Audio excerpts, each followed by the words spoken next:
देखिए, भरत तिवारी का जो मुठभेड़ हुआ है उसमें कांड दर्ज हुए हैं और उसके अनुसंधान के लिए डीआईजी शाहाबाद को, उसके पर्यवेक्षण के लिए डीआईजी शाहाबाद को पुलिस मुख्यालय के स्तर से प्राधिकृत किया गया है। वो सभी एफएसएल और अन्य जो सुविधाएं हैं उसका इस्तेमाल करते हुए वैज्ञानिक अनुसंधान कराएंगे, इस बात के लिए उनको निर्देश दिया गया है। इससे रिलेटेड आपको एक और जानकारी होगी कि इस मामले में हाईकोर्ट के रिटायर्ड जस्टिस की अध्यक्षता में एक न्यायिक जांच आयोग का भी गठन किया गया है, जिसका उद्देश्य है कि इस मामले में निष्पक्ष और पारदर्शी तरीके से जांच हो। टोटल कितने एफआईआर हुए हैं सर? उसमें 2 एफआईआर हुए हैं। नहीं, उसमें 2 एफआईआर हुए हैं और दोनों एफआईआर का नंबर जो है एक 169-26 है और दूसरा 170-26 है। सर, कितने पुलिसकर्मियों पर इस मामले में कार्रवाई हुई है और आखिरकार गोली चलाने का दिशा निर्देश किसने दिया? देखिए, ये सब सारी बातें जो हैं वो एफआईआर में हैं, जो पब्लिक डॉक्यूमेंट है आप उसको देख सकते हैं।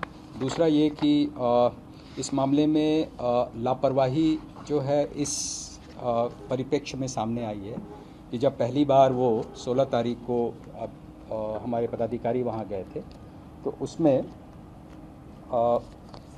जो अभियुक्त था उसको उन्होंने ठीक से हैंडल नहीं किया, टाइमली उसको नियंत्रण में नहीं ला सके और उसका वीडियो वगैरह वायरल हुआ।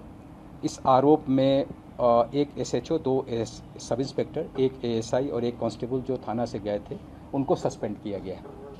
एक निजी चैनल ने स्ट्रीम भी किया, उसमें साफ तौर से शाहपुर थाना के कुछ कर्मी बता रहे हैं कि प्रतिष्ठा का सवाल बन गया।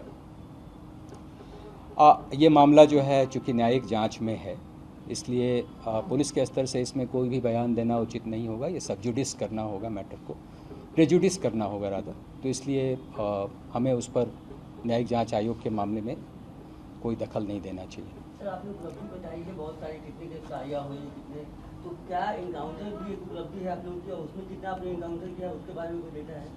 देखिए, इनकाउंटर कभी भी उपलब्धि नहीं मानी जा सकती, लेकिन एट द सेम टाइम यह भी कहना उचित होगा कि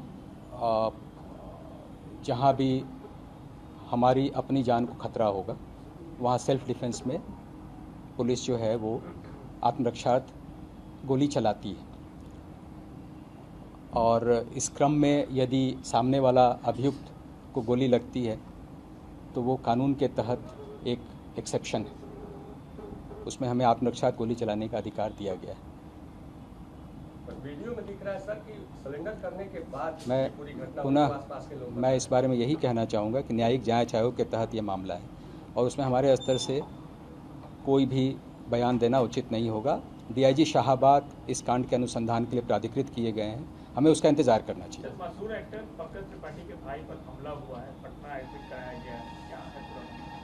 वो ज़मीन विवाद का मामला है और कुल्हाड़ी से उन पर वार हुआ और जो इसमें शामिल अभियुक्त था उसको गिरफ्तार भी कर लिया गया। क्या परिवार के लोग हैं जो पारिवारिक विवाद बताया जा रहा है, अभी उसकी डिटेल आनी बाकी है, लेकिन जो अभियुक्त इसमें शामिल था उसको गिरफ्तार कर लिया गया है, कुल्हाड़ी भी बरामद कर ली गई है। बेगूसराय, पटना और नूरसराय तमाम जगहों पर महिलाओं के साथ घटना हुई है, उस मामले में क्या करना है?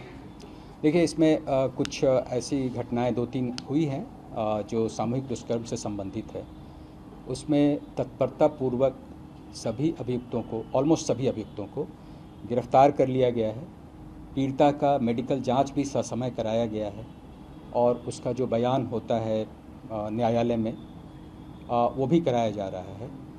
और इस तरह की घटनाएं कई बार हो जाती हैं और इसको रोकने का सबसे अच्छा उपाय ये है कि इसमें त्वरित इन्वेस्टिगेशन हो, त्वरित विचारण हो और उनको सज़ा कराई जा सके, उस दिशा में हम प्रयत्नशील हैं। एक अंतिम सवाल है, समस्तीपुर का एक मोस्ट वांटेड अपराधी था ललन सिंह, जिसका इनकाउंटर हुआ है यूपी में, क्या उस पर आप लोगों ने भी नाम रखा हुआ था? 1,25,000 इसकी जानकारी हमें नहीं है, लेकिन ये उसके 2 भाई पहले भी इनकाउंटर में ये हुए हैं। ये तीसरा जो है यूपी भाग गया था, यहाँ से जब दबिश पड़ी तो यहाँ से यूपी भाग गया था और फिर यूपी पुलिस ने भी वहाँ पे इनाम उन पर घोषित किया हुआ था और वहाँ पे ये इनकाउंटर में इसकी मृत्यु हुई है।